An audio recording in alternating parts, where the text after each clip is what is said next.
যেই মানুষ আমি আল্লাহ একদর করে বানাইলাম, আসমান আল্লাহ বানাইছেন কুন ফায়াকুন বইলা, ফেরেশতা আল্লাহ বানাইছেন কুন ফায়াকুন বইলা, জমিন আল্লাহ বানাইছেন কুন ফায়াকুন বইলা, কিন্তু আমারে আপনারে আল্লাহ পাক কুন ফায়াকুন বইলা বানায় নাই। আমাকে আপনাকে যখন আল্লাহ বানাইছে, খালাকতু বিয়াদাইয়া, আল্লাহ বলে আমি আমার নিজের হাত দিয়া বান্দা বান্দিরে বানাইছি।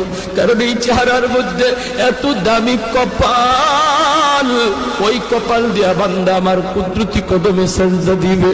এই কপালটার এত দাম, এই কপাল কুন ফায়াকুন বললে হয় না, এই কপাল ফেরেশতাদের হাতে বানাইলেও হয় না, আমি আল্লাহ নিজের হাতে বানাইছি। ইংলিশে অনার্স পড়ুয়া একটা যুবক, সে যদি নবীর সুন্নাত তরিকায় চললো, আল্লাহরে ভয় কইরা সব গুনাহ থেকে বাঁচলো, তুমি কেন পারো?